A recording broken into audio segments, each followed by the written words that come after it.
नमस्ते।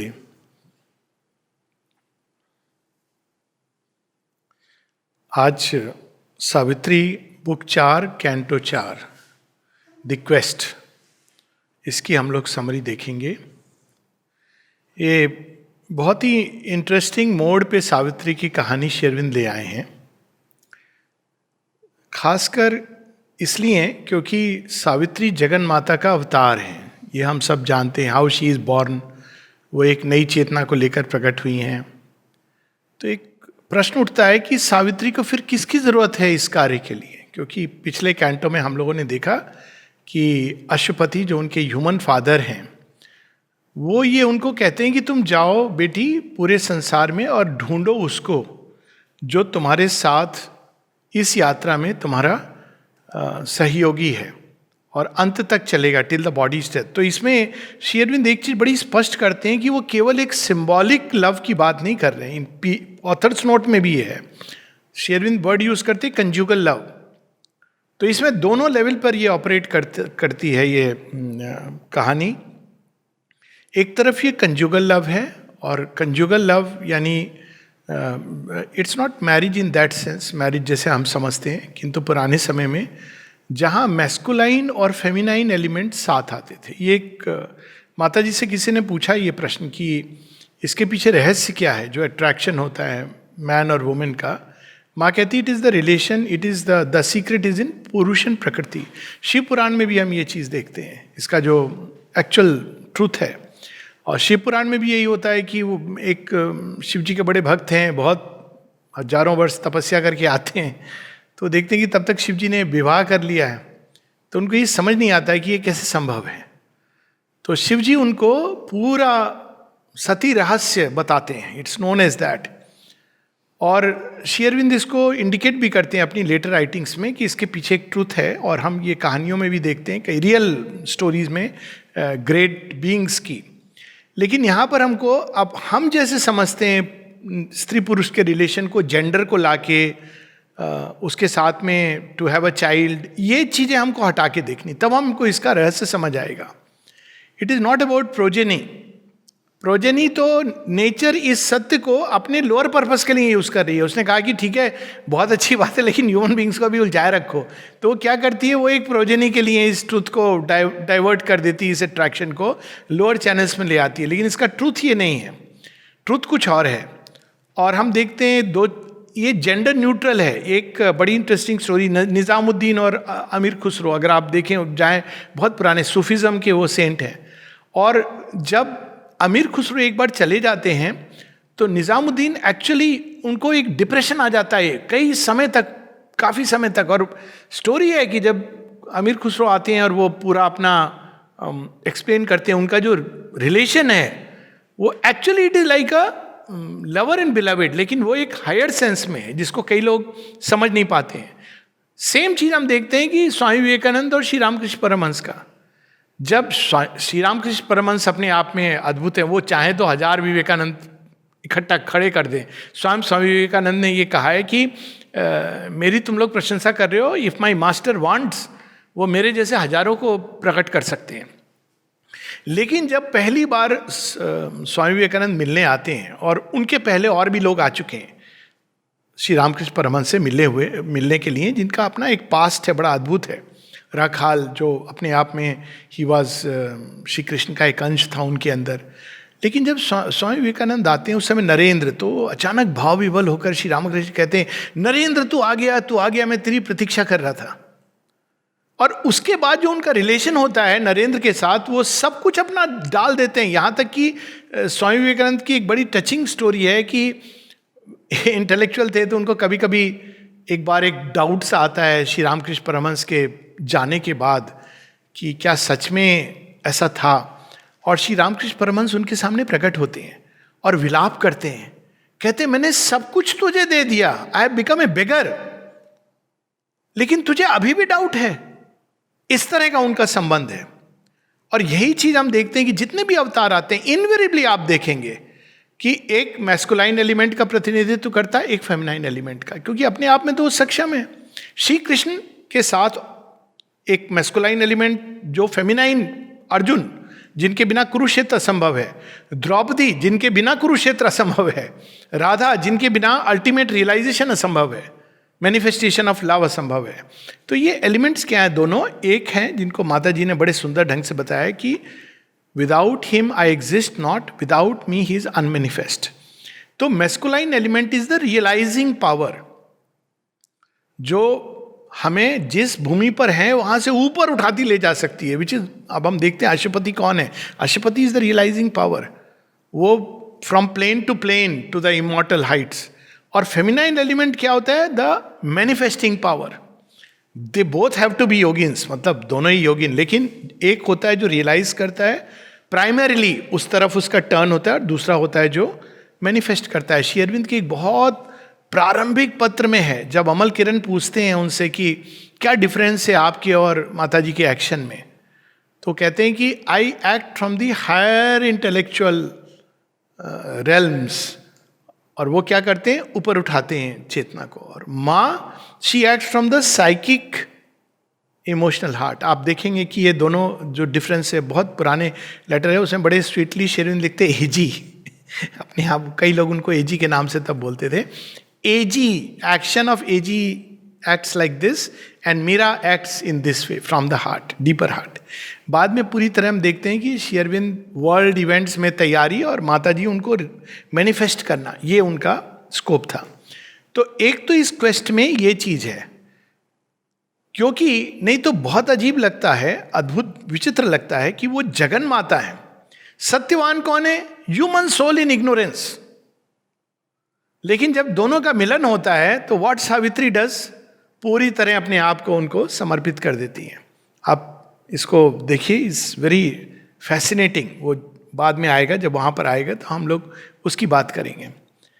तो क्वेस्ट में एक चीज ये है कि श्री अरविंद यहां पर रियलाइजिंग पावर और मैनिफेस्टिंग पावर, ये दोनों का आना जरूरी है। एक में हो सकता है ये, लेकिन फिर वो कठिन हो जाता है, बिकॉज रियलाइजेशन पावर को एक अपने को अंतर्मुखी होकर ऊपर की तरफ जाना है।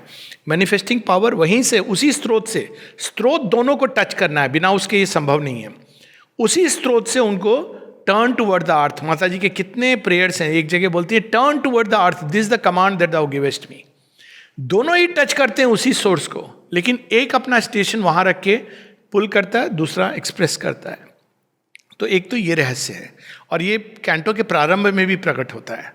और दूसरा कि डिवाइन मदर आई है सावित्री के रूप में, जो हम सब के लिए एप्लीकेबल है वो ये है कि अब वो इंस्ट्रूमेंट ढूंढ रही हैं, कौन है जो उस सत्य को, वो एक नई एपिफेनी को लेकर के आई हैं, एक नई चेतना लेके आई हैं, और उसको प्रकट करने के लिए कौन सा योग्य सुपात्र है, ये वो ढूंढ रही हैं। तो इसमें हम देखते हैं कि कौन कौन से योगियों से मिलती हैं, ऋषियों से मिलती हैं, सन्यासियों से मिलती हैं, लेकिन किसी को भी वो सुपात्र नहीं समझती हैं जो उनके सत्य को धारण कर सके और एक्सप्रेस कर सके। एक दूसरा इसमें क्वेस्ट के अंदर हम देखते हैं।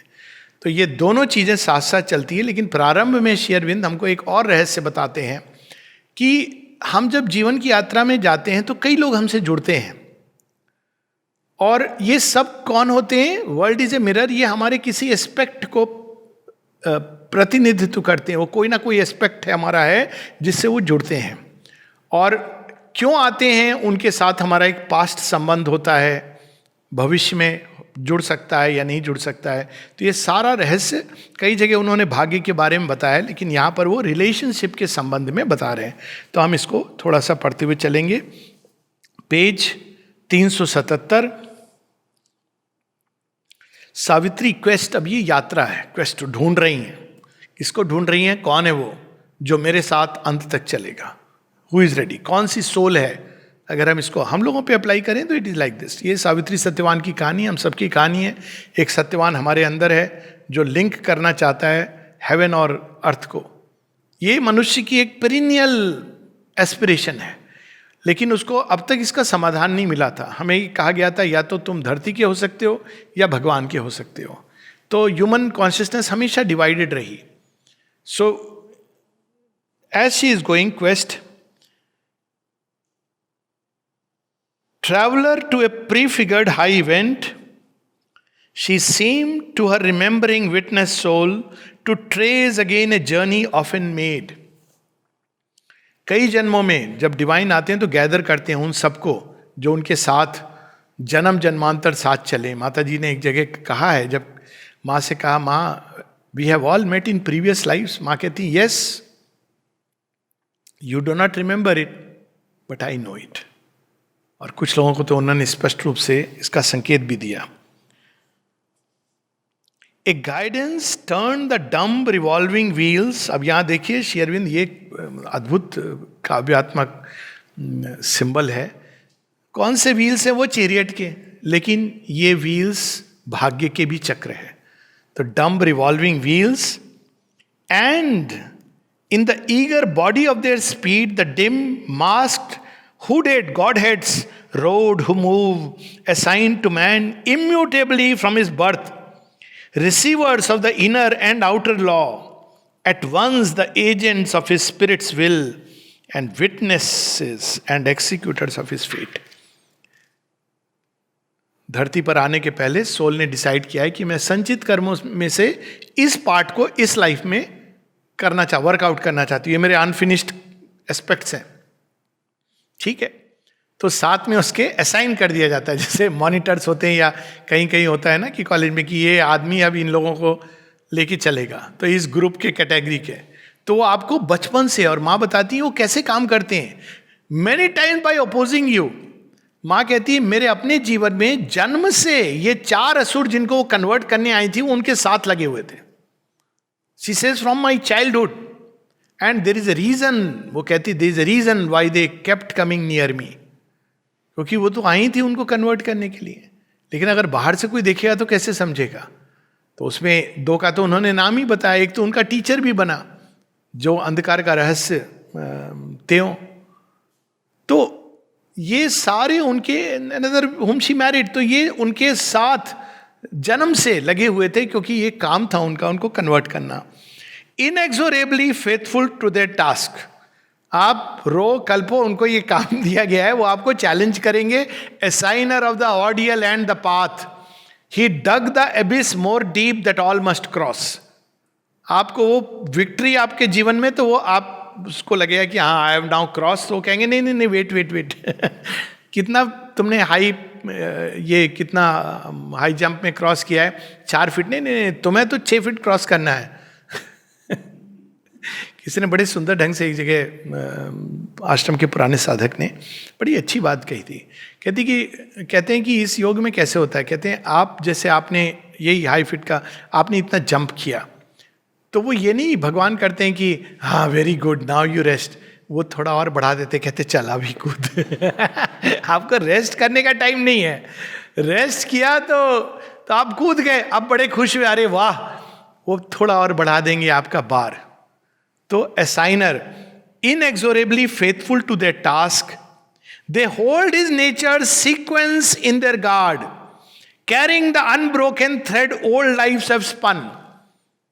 ये वाला हो गया. अच्छा अभी नेक्स्ट आप कहां तक जाएंगे, इसलिए एंड्योरेंस चाहिए इस योग में.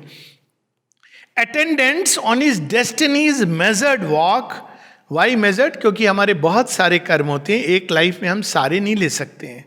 तो उन संचित कर्मों में से एक हिस्सा जो इस जीवन में हम कर सकते हैं, और भी है पड़ा हुआ है, वो बाद में आएगा. ऑफ कोर्स ग्रेस इन सबको यूज करती है हमारे इवोल्यूशन के लिए, और ये डिपेंड करता है कि हम कितने दूर तक जाना चाहते हैं. Leading to joys he has won and pains he has called. दूसरा कोई जिम्मेदार नहीं है इसका.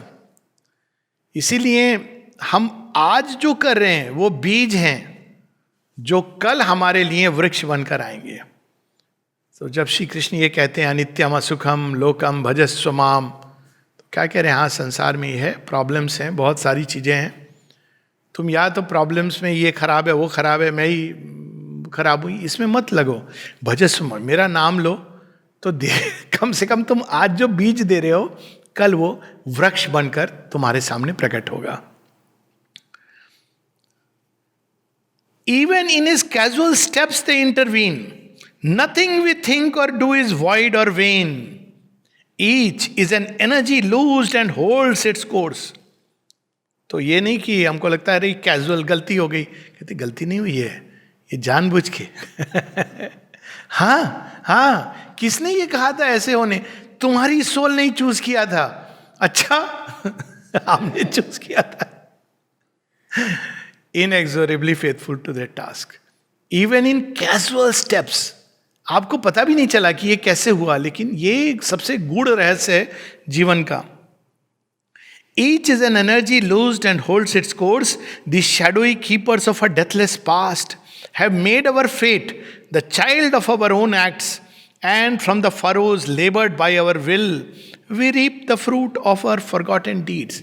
यहाँ पाप पुण्य की बात नहीं हो रही इंसिडेंटली, लेकिन यहाँ बात हो रही है सोल की इवोल्यूशन की through a process. But since unseen the tree that bore this fruit, and we live in a present born from an unknown past, they seem but parts of a mechanic force to a mechanic mind tied by earth's laws. Yet are they instruments of a will supreme. अब ले जा रहे हैं उसको higher level पे, कि हमको लगता है ये क्या हुआ हमारे जीवन में, अच्छी खासी गाड़ी चल रही थी, क्या प्रॉब्लम हो गई? लेकिन ये problem instruments of A will supreme, will with A capital W.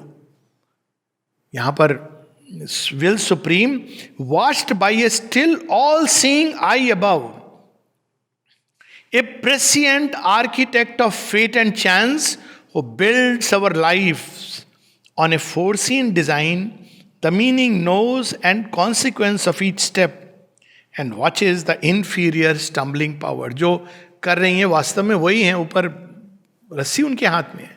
अब देखिए कितनी अद्भुत स्टोरी है इसमें. हम देखते हैं रामायण में कि अब कहाँ से कैकेयी को देवासुर संग्राम में दशरथ जी ने वचन दे दिया कि भाई तुमने मेरी जान बचाई है तो मैं तुम्हें वचन देता हूँ कि you ask me any time. और कहाँ से कैकेयी को इंस्पिरेशन मिलती, कहते नहीं मांग लूंगी जब जब जरूरत होगी. तो अब और किसको? दशरथ. जो पूरा रघुकुल की जो फेमस है वो एक बात है कि वचन अगर वो दे देते थे तो प्राण जाए पर वचन न जाए. राजा हरिश्चंद्र की स्टोरी में हम देखते हैं if they promise they will promise. तो अब वो सब उसके बाद दे आर ऑल हैप्पी. यज्ञ होता है, बच्चे जन्मते हैं, बड़े होते हैं, एवरीबडी इज हैप्पी. लेकिन किस समय मंथरा आती है, कैसे वो राजा वचन के विवश हो जाते हैं और राम स्वीकार करते हैं. बाहर से अगर देखें, जिनको पता नहीं है पूरी ये सीक्वेंस, वो कहेंगे कैसा देखो भाग्य, देखो राम जी को भी नहीं छोड़ा. अब लेकिन देखिए राम जी का मिशन इम्पॉसिबल था दंडकारण्य को मुक्त करना राक्षसों से. कैसे मुक्त करते? अगर वो अयोध्या के राजा होते तो राम जी तो बहुत नोबल थे, कभी वो धनुष बाण लेके चढ़ाई नहीं करते किसी किंगडम पर. तो चूंकि ये घटना होती है तो वो जाते हैं वहां पर, और जब वो जाते हैं तो राक्षस हैं, आ गया हमारा भोजन, चले जाते हैं डेन में, कहते हैं हाँ ट्राई कर. और तब हम देखते हैं the conversion of the animal, वानरों का decimation of the rakshasa, conversion of the asura, ये सारे घटनाक्रम. उसमें भी रावण ने कब ये वरदान मांगा था कि मैं जा रहा हूं धरती पर श्रापवश, लेकिन आप मुझे लेने आना भगवान. रावण भूल गया था लेकिन भगवान को याद था. कैसे आऊंगा? आप मुझसे युद्ध करके ना मुझे जल्दी जल्दी ले आना अपने पास. ठीक है, जो तेरी इच्छा. रावण भूल गया है लेकिन भगवान को याद है. तो अगर आप इस कहानी को दूसरे एंगल से देखेंगे देन यू विल सी, ये तो माता सीता ने सारा जाल रचा था कि मैं जाऊंगी रावण के पास, ट्राई करूंगी कि भैया मुन्ना तू बदल जा, तू प्रेम करता है ना, मुझे सच्चा प्रेम कर. लेकिन नहीं सुना उसने, तो फिर ये सारा सीक्वेंस होता है. तो अगर उस दृष्टि से देखें तो agents of his will supreme, और अगर इधर से देखें तो लगेगा ये कैसी कहानी है, इसके अंदर ये भी हो रहा है वो भी हो रहा है, ये कोई घटना, भगवान को भी इतना पीड़ा कष्ट सहना पड़ रहा है. तो ये श्री अरविंद हमको यहाँ ये रहस्य बताते हैं. इसके बाद ये अब हम वहाँ पे चलते हैं. सावित्री जा रही हैं, पहले पैलेसेस से जाती हैं, राजकुमारी हैं.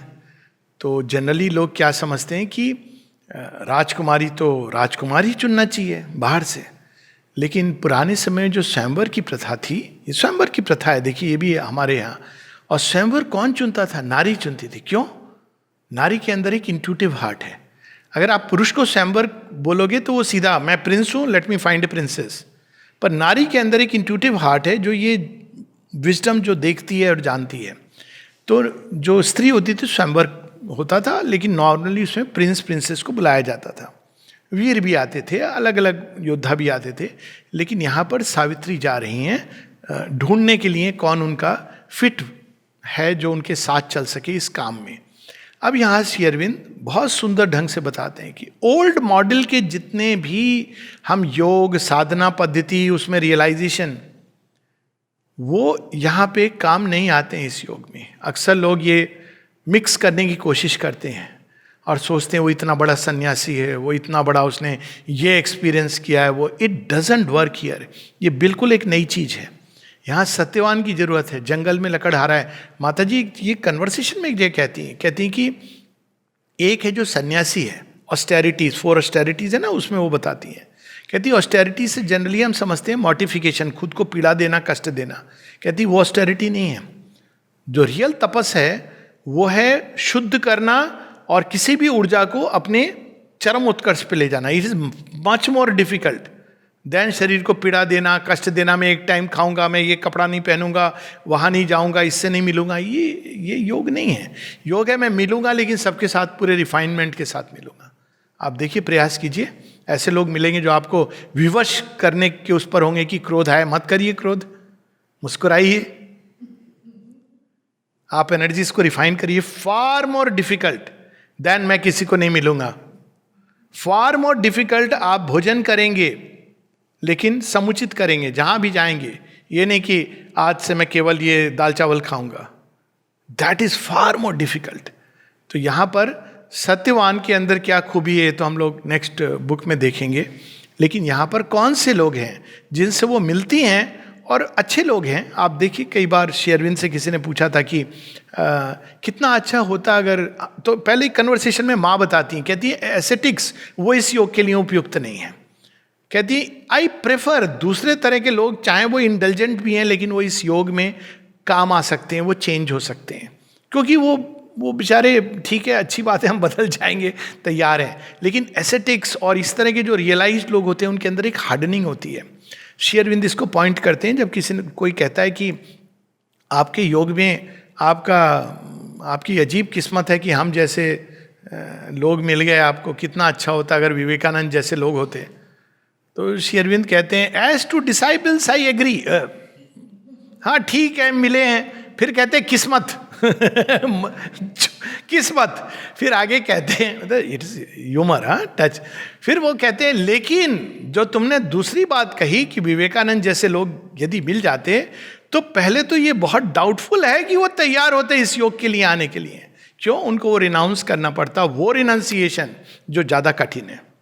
ये रिनाउंसिएशन आसान है कि हम जीवन को छोड़ के भगवान में लीन हो जाएंगे, लेकिन भगवान के रियलाइजेशन को, एक्सपीरियंस को रिनाउंस करना और फिर आना रूपांतरण के लिए, इस भूमि पर उतरना ज़्यादा कठिन है। तो कहते हैं पहले तो ये बहुत डाउटफुल है कि वो आते, और अगर आ जाते तो who knows if the ordinary humanity would not have shone up. इस योग में तो वो माँ जगन माता कुछ छिपा नहीं रह सकता। आप ये नहीं एक सन्यासी का बाना पहन के आप यू कांट डू दिस, वो तो निकाल देंगी आपके अंदर जो चीज छिपी है। तो वो तो सो कहते हैं कि who knows the ordinary humanity, जो साधारण मनुष्य सबके अंदर है, वो तो सन्यास इसीलिए वो ज़्यादा इंटरेक्ट नहीं करते हैं ना इस तरह के लोग। लेकिन अगर वो इंटरेक्ट करते तो हु नोज कि वो चीज़ बाहर नहीं आ जाती। तो अब यहाँ पे वर्णन है अलग अलग प्रकार के, इसमें आप पूरे पुराने योग की पद्धति के अलग अलग रियलाइजेशन वाले लोग देख लेंगे। A few and fit inhabitants he called to share the glad communion of her peace, the breath the summit where their natural home. अब कौन कौन से लोग हैं जो आते थे, जिनके साथ सावित्री मिलती हैं, बैठती हैं? The strong king sages from their labour done, राज ऋषि युद्ध लड़के आ रहे हैं, उसके बाद वो चाहते हैं कहीं हम रिट्रीट में जाकर अपनी सारी जो रेस्टलेस एनर्जीज, युद्ध में जो खपी एक्साइटमेंट हुआ, वो सब अब शांत हो जाए, जिससे हृदय में कोई घृणा और क्रोध, ये भी एक प्रकार का जीवन है। So the strong king sages from the labour done, freed from the warrior tension of their task, came to her serene sessions in these wilds. The strife was over, the respite lay in front. तो ये एक तरीका है पुराने योग का कि लोग जीवन जीते हैं, उसकी टेंशन में रहते हैं, और फिर बीच बीच में 10 दिन का नैनीताल कैंप या विपस्सना कैंप या थोड़ा शांति मिल गई, उसके बाद वापस दिल्ली में जाके वही फोन, वही सारा, ये एक प्रकार की जीवन है. तो ये ठीक है, serene sessions in the wilds, थोड़े दिन के लिए गालिब ये ख्याल अच्छा है ये, but this is not, because this yoga can not be done like that. ये योग इस तरह से नहीं किया जा सकता है जीवन को 2 भागों में बांट कर. Happy they lived with birds and beasts and flowers and sunlight and the rustle of the leaves, and heard the wild winds wandering in the night, mused with the stars in their mute constant ranks. So ये भी अगर कुछ दिनों के लिए, इसी लोग retreat जाते हैं नेचर में. रिट्रीट ये वर्ड है, रिट्रीट, नेचर में जाते हैं. क्यों? थोड़े समय के लिए. नेचर के अंदर मनुष्य जब तक नहीं आता है तब तक वो करप्ट नहीं होता. उसके अंदर जो नेचुरल जॉय है, हर्ष, बिकॉज ऑफ दी शरोभाव, भगवान इमिनेंट डिवाइन सब में है, तो आप आराम से उसको फील कर सकते हो. तो इसलिए ये एक प्रकार का जीवन है.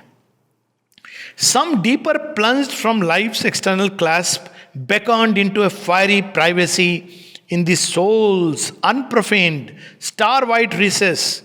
They sojourned with an ever-living bliss, a voice profound in the ecstasy and the hush. They heard, beheld an all-revealing light. तो ये दूसरे प्रकार के हैं. All time made difference they overcame. बहुत सुंदर लाइन है ये, इसलिए पढ़ता हूँ again. The world was fibered with their own heartstrings. उन्होंने प्रेम से, विश्व बंधुत्व के भाव से सारी सृष्टि को अपने साथ बांध लिया था. एक है जो सब स्ट्रिंग्स तोड़कर चले जाते हैं अंदर, दूसरे हैं जो सब कुछ हृदय के तारों से बांध लेते हैं. Close drawn to the heart that beats in every breast, they reach the one self in all through boundless love. 2 पथ बताते हैं. एक ज्ञान मार्ग जिसमें वो सब चीजों से नीति नीति करते हुए चले जाते हैं. दूसरा ये भी, इसमें भी भगवान है, इसमें भी भगवान है, थ्रू बाउंडलेस लव. इसका टिपिकल एग्जाम्पल लोग आश्रम के कंटेक्स्ट में बताते हैं. नलनीदा और अमृतदा, दोनों के कमरे अगल बगल हैं, नोटिस किया होगा. और दोनों कहते हैं कि बिल्कुल परम मित्र की तरह. जब भोजन के लिए जब जाते थे तो उनका एक टाइम फिक्स था, अधिकतर दोनों साथ में जाएंगे. तो लोग जो देखते थे उनको बड़ा आश्चर्य करते थे. नलनीदा एकदम ऐसे कंसंट्रेटेड, मतलब लोग उनके पास आके कुछ बोलने में भी घबराएंगे अनलेस दे नो. एकदम one pointed like this. Amrita hi hello, बहुत अच्छा. एक ज्ञान योगी, दूसरे भक्त. और कौन कहेगा कि कौन किस रियलाइजेशन की हाइट में था. एक नलिनी था जिनके बारे में श्री अरविंद कहते हैं, if Nalini is not doing my yoga then who is doing my yoga. Amrita जिनके बारे में माँ कहती हैं, he was the only manager of the ashram, there will be none like him. Amrita के डिपार्चर पे माँ ने कहा, जब किसी ने पूछा कि अब मैनेजर आप किसको अपॉइंट करेंगे, बोले nobody else, one and only, first and last.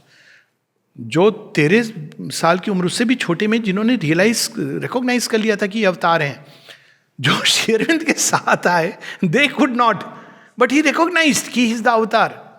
Amrita. तो इन दोनों में, लेकिन दोनों का ऑपरेटिंग सिस्टम बिल्कुल अलग. तो ये 2 उन्होंने बताए. और बताते हैं कि जब अमृता ने शरीर छोड़ा तो कौन कौन से लोग, जो साधारण वर्कर भी आया उसकी आंखों में आंसू, क्योंकि उन्होंने ये प्रेम के सूत्र से सबको बांधा हुआ था. तो ये दोनों तरह के. फिर और आगे, nameless the austere ascetics without home, Digambar और वो सब जो घर से चले गए, जगह जगह वांडर कर रहे हैं. Abandoning speech and motion and desire, ये सब उन्होंने अपने त्याग दिया है. कोई भी एक्सटर्नलाइजिंग एक्शन नहीं है. aloof from creatures sat absorbed, alone, immaculate in tranquil heights of self, on concentration's luminous, voiceless peaks, world-naked hermits. Digambar जिसको कहते हैं ना, कि वर्ल्ड नेकेड, जो उन्होंने केवल आकाश को वस्त्र की तरह ओढ़ा हुआ है. With their matted hair, immobile as the passionless great hills, around them grouped like thoughts of some vast mood, awaiting the infinite's behest to end. ये रियल मार्ग है. अगर हम महावीर जैन का मार्ग देखें तो दिस इज द रियल मार्ग. वो नहीं कि हम जैन हैं, हम एक कपड़ा लगा लेंगे, वस्त्र नहीं पहनेंगे और हम जाएंगे सारी दुनिया में. That is not asceticism of Mahavir Jain. Mahavir Jain ने क्या किया था, उन्होंने, इसलिए वो महावीर हैं. He is Mahavir because of that, कि वो सब कुछ अबैंडन करते हुए अंत में वो महानिर्वाण. That is one path. आपको रियली मोक्ष चाहिए तो सब करते हुए आप केवल एक पार्ट नहीं अपना सकते हो धर्म का, कि हम उनके टीनेट्स को मान रहे हैं, बाकी हम दुनिया में जो चाहें करेंगे, हम फ्लाइट में जाएंगे, जैन धर्म की फिलॉसफी बोलेंगे. It doesn't work like that. Even एक बार तो हद हो गई थी, कोई प्रोग्राम था, उसमें वो आए बिल्कुल बिना वस्त्र के. अब वो प्रोग्राम वालों ने तो उसको जैसे भी फिल्म किया, but that is not the path. फिर आप कंप्लीट अबैंडन कीजिए जैसे उन्होंने किया था महावीर ने. तो यहाँ पर उसका वर्णन है. फिर और एक प्रकार की, इसमें सारे वो पुराने योग के जो पीक्स हैं वो आते हैं. The seers attune to the universal will, content in him who smiles behind earth's forms, abode ungrieved by the insistent days. About them, like green trees girdling a hill, young grave disciples fashioned by their touch, trained to the simple act and conscious word, greatened within and grew to meet their heights. फिर वो गुरु जिनके disciples हैं, चारों तरफ उनके पास आते हैं, to drink some greater light. Far wandering seekers on the eternal's path, brought to these quiet founts their spirit's thirst. तो ये उस तरह के मास्टर्स हैं, ऋषि हैं, जिनके पास लोग आते थे और कुछ देर उनके पास बैठ के ज्ञान अमृत को रसास्वादन लेकर के फिर चले जाते थे संसार में. पर इसमें बड़ी सुंदर पंक्तियां हैं. The heroic leaders of a coming time, king children nurtured in that spacious air, like lions gambling in sky and sun, received half consciously their godlike stamp. Formed in the type of the high thoughts they sang, they learned the wide magnificence of mood that makes us comrades of the cosmic urge. तो उनके पास ऐसे जो पुराने गुरुकुल में हम देखेंगे कि इस तरह के लोग आते थे और वो अपने थॉट्स जो शेयर करते थे, जो ऋषि थे, और उसको अपने अंदर से रिसीव करके सारी विद्याएं सिखाई जाती थी. शस्त्र विद्या, अस्त्र विद्या, इकोनॉमिक, सब कुछ वो सीखते थे. वो एक और पद्धति थी.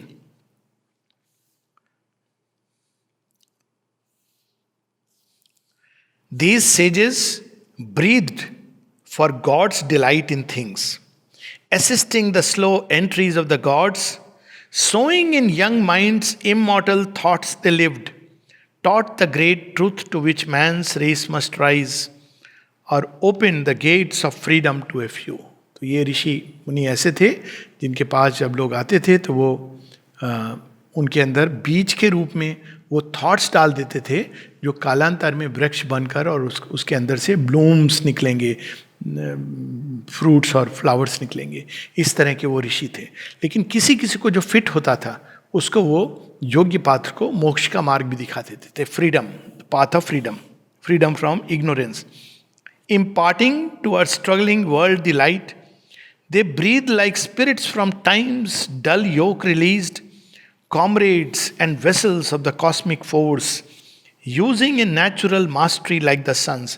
अब देखिए यहाँ पे सबसे बड़ा लंबा डिस्क्रिप्शन इन्हीं का आता है, वो पिछले पेज से चल रहा है. As if Sri Aurobindo feels कि they have done something which is worthwhile. वो एसेटिक्स जो बैठे हुए हैं, सब मोशन, स्पीच, डिज़ायर सब अबैंडन करके, लेकिन यहाँ पर एक अलग अंदाज है रियलाइजेशन का. ये जो ऋषि हैं, और इन ऋषियों का आप देखेंगे गुरुकुल होता था, ये सारे ऋषि होते थे. Using a natural mastery like the sun's, उनमें और शेयर पांडित्य में एक स्कॉलरली टीचिंग नहीं थी जैसे अब होती है कि अच्छा कोर्स मटेरियल में क्या क्या किताबें हैं. वो रियलाइज्ड बीइंग्स थे. तो natural mastery like the sun's, their speech, their silence was a help to earth. तो उनकी वाणी भी हेल्प करती थी, सहायता देती थी, और उनका साइलेंस भी, मौन भी रहते थे, तो उनके जीवन से ऐसी चीज़ें, ऐसी शक्तियाँ, ऐसी दिव्यताएं रिलीज होती थी वातावरण में। माँ एक जगह कहती हैं कि जो रियलाइज्ड बीइंग्स होते हैं वो अगर केवल एग्जिस्ट करते हैं तो भी हेल्प होती है अर्थ को, क्योंकि उनके रहने मात्र से ऐसी देव शक्तियाँ संसार में विकीर्ण होती रहती हैं उनके माध्यम से, बिकॉज उनका बॉडी एक प्रकार का डायनामो बन जाता है इस चीज़ के लिए। तो उनके वातावरण में क्या होता था? A magic happiness flowed from their touch, oneness was sovereign in that sylvan peace, the wild beast joined in friendship with its prey, persuading the hatred and the strife to cease. The love that flows from the one mother breast healed with their hearts the hard and wounded world. और उनका प्रेम ऐसा विश्वव्यापी प्रेम था कि जो भी आता था वो एक जॉय महसूस करता था, एक शांति महसूस करता था, और वो उस प्रेम में थोड़ी देर नहा करके अपने को कृतार्थ महसूस करता था, हील्ड महसूस करता था, हार्ड एंड वुंडेड वर्ल्ड.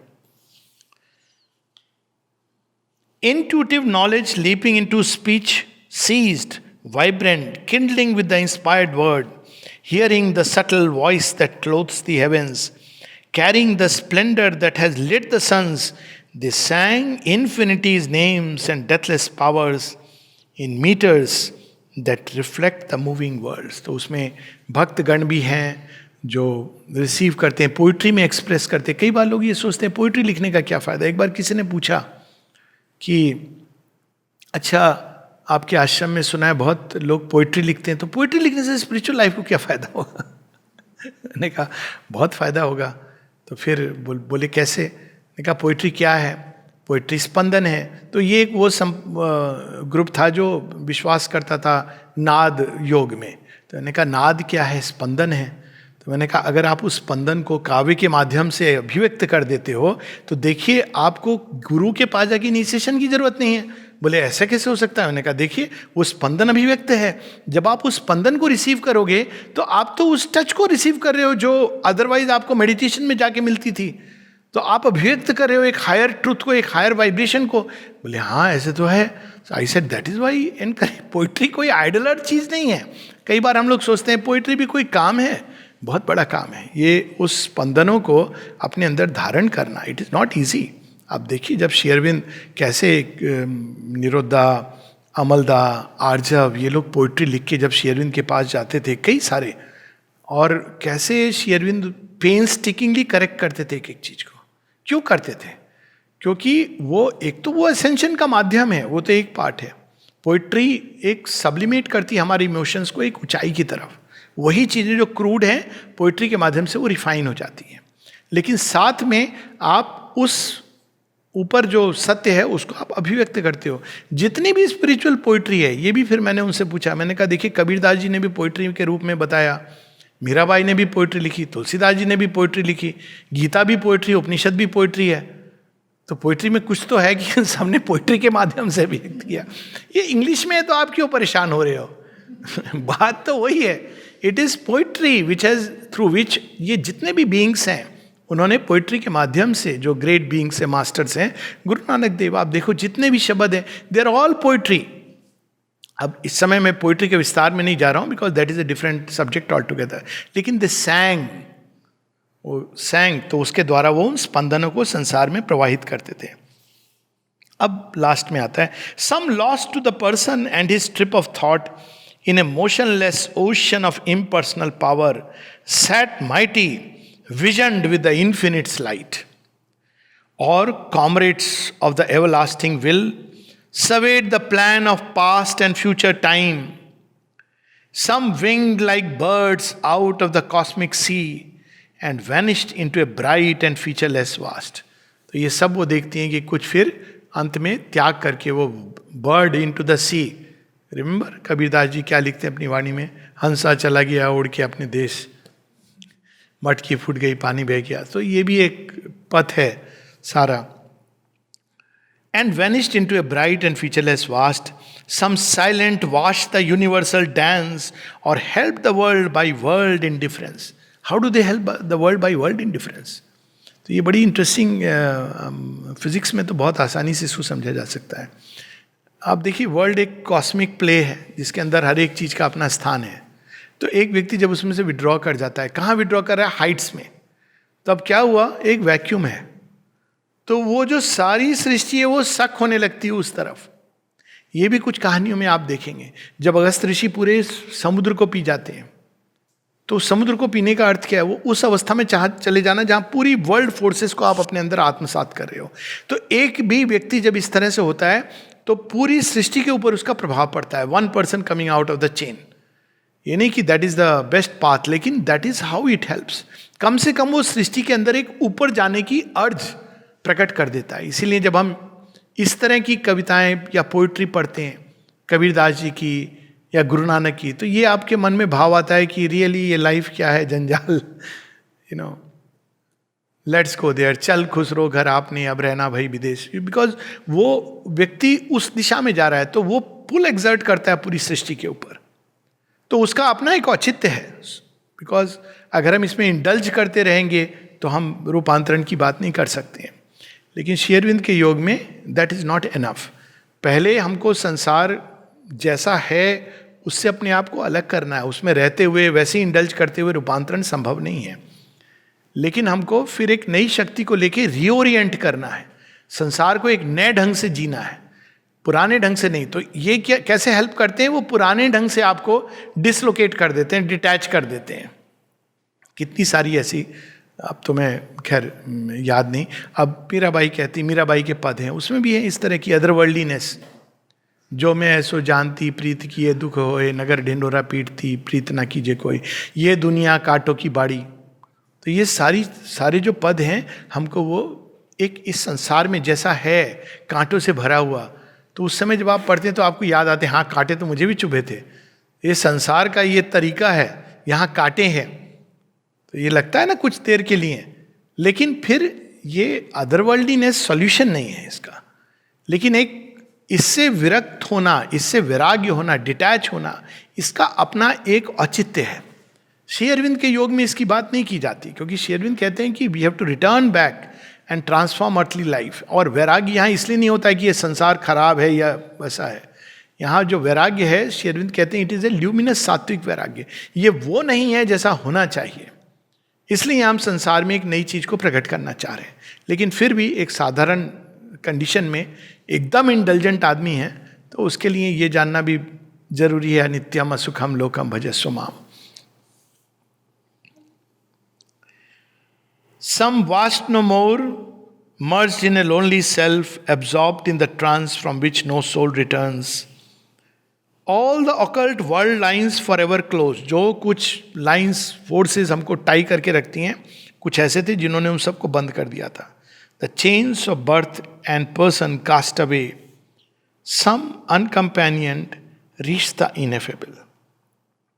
अब ये सावित्री इन सब को देखती हैं, मिलती हैं, कुछ क्षण रुकती हैं, वार्तालाप करती हैं, वहाँ से चली जाती हैं। कोई भी इनमें से उनको नहीं मिलता है जो उनके योग्य है।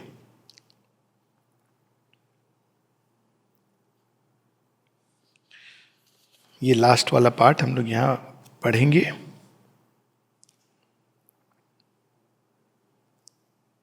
Still unaccomplished was the fateful quest, page 385 पर last 4 lines. Still she found not the one predestined face for which she sought, and amid the sons of men. देखिए इसका अर्थ क्या है, इसमें क्वालिफाई क्यों कर रहे हैं श्री अरविंद? ये सेजेस हैं, सीयर्स हैं, एसेटिक्स हैं, बड़े बड़े योगी हैं। सन्स ऑफ मेन जब ये कहा जाता है तो जिसको कहते हैं पुरुषत्व को धारण करने वाला। श्री कृष्ण किसको चुनते हैं गीता देने के लिए? अब तो हम लोग गीता के ऊपर कथाएं होती हैं, वाचक होते हैं, सब कुछ होता है, लेकिन गीता ओरिजिनली किसको दी गई थी? और श्री अरविंद ऐसे द गीता में बताते हैं who is the person qualified to receive the Gita. वह जो युद्ध के संसार के संग्राम से डरा नहीं, डटा रहा, वो गीता का फिट पात्र है। और एक जगह वो यहां तक कहते हैं कि यदि व्यक्ति संसार का यह रूप नहीं देख सकता जिसमें संहार भी है, विनाश भी है, और ये नहीं कह सकता कि इसमें भी तुम हो, तो वो गीता का योग्य अधिकारी नहीं है, ना ही वो वासुदेवम सर्वमिति और विश्व रूप को दर्शन करेगा। तो ये इस प्रकार का सन्स ऑफ मैन अर्जुन की ये विशेषता है। अर्जुन के जितने क्वेश्चंस हैं, कोई और वहाँ उस समय सन्यासी भी थे, बहुत सारे हमेशा भारतवर्ष में रहे, आश्रम भी थे, महात्मा भी थे, बहुत सारे लोग थे योगी। आप देखिए गीता जो आज तक जिसको कहा गया है कि श्री कृष्ण को योग योगेश्वर और गीता को उपनिषदों को दोह करके, ये क्यों श्री कृष्ण ने युद्ध क्षेत्र में अर्जुन को दी? If you and fit he is the person among the sons of man. कौन होता है सन्स ऑफ मैन? जो डरता नहीं है, ना भय से ना संसार से। He is the Aryan. और इसीलिए गीता के प्रारंभ में बहुत पावरफुल पैसेज है जिसमें श्री अरविंद कहते हैं the answer of a hero to a hero. जब अर्जुन कहते हैं ना कि मुझे ये क्या, आप कहाँ ले आए हो मुझे, तब वो कहते हैं कि नो दाई सेल्फ। बहुत पावरफुल पैसेज है। तुम आर्य हो, अपना आर्य धर्म का निर्वाह करो, मृत्यु कुछ भी नहीं है। तुम युद्ध करो for justice, for truth, for right. Oppressor को बचाने के लिए युद्ध करो, और आइदर फॉल नोबली और कॉन्कर माइटिली। दो ही चीजें तुम्हारे पास। युद्ध करो, क्या होगा? मृत्यु को प्राप्त होगे, वरण करो हंसते हुए, या फिर कॉन्कर माइटिली। ये नहीं कि अरे ये मेरे सामने कौन आ गया। ये होती थी पहचान भारतवर्ष की among the sons of man. वो तैयार हैं इस तरह के। For which she sought amid the sons of man a grandiose silence wrapped the regal day. The months had fed the passion of the sun, and now the burning breath assailed the soil. The tiger heat prowled through the fainting earth. All was licked up as by a lolling tongue. The spring winds failed. The sky was set like bronze. यानी वो उनकी journey पूरा spring निकल जाता है, जगह जगह जाती है, लेकिन उनको वह नहीं व्यक्ति मिलता है जो इस संसार में एडवर्स। अब सत्यवान की विशेषता क्या है? एडवर्स फेट उसको तोड़ नहीं सका है। उसके जीवन में सब कुछ लुट गया है। देखा, अब एक तरह से देखिए जिसका राज्य चला गया, पिता की दृष्टि चली गई, खुद आउटकास्ट हो गया, सत्यवान के अंदर बिटरनेस नहीं है। उसने इसी को तपस्या और योग का माध्यम बना लिया है। जब आप सत्यवान के चरित्र को देखते हैं तो he is not an ordinary person. वो सावित्री को मिलके ये नहीं कहता कि अच्छा अब लग रहा है कि वो ऋषियों, देखो किसी से पूछो मेरा ऐसा दुर्भाग्य क्यों किया है भगवान ने। Nothing, he is full of that Joy. और श्री अरविंद जब डिस्क्राइब करते हैं सत्यवान तो वो कहते हैं a Veda knower of the unwritten word. उसने सृष्टि के अंदर रह करके सारा वेद का ज्ञान अपने अंदर प्रकट कर लिया है। That is Satyavan. तो कहता क्या है कि मैंने अपने मोमेंट्स में मैं सेल्फ को पाता हूं, लेकिन फिर जब आता हूं तो धरती में रम जाता हूं। दोनों को जोड़ने का सूत्र नहीं मिल रहा है। लेकिन ये जो हैं इनके अंदर इसकी प्यास नहीं है। इस योग में ये एस्पिरेशन जरूरी है। अगर केवल एक एक्सपीरियंस अदर वर्ल्डलीनेस में कहीं और चला जाऊं तो ये योग नहीं है। It's not the calling for the yoga. इस योग का स्टार्टिंग पॉइंट ये है कि हम धरती को जोड़ना चाहते हैं भगवान के साथ। हम यहां पे चाहते हैं, जीवन को सुंदर बनाना चाहते हैं। It can take various forms. जीवन को दिव्य बनाना चाहते हैं, इसको परफेक्ट बनाना चाहते हैं, तब हम इस योग के लिए तैयार हैं। तो यहां पर यह बुक भी समाप्त होती है और ये कैंटो भी इसके बाद बहुत ही सुंदर, one of the most beautiful books, the book of love. इसका हम लोग अगले वेडनेसडे से पढ़ेंगे। नमस्ते।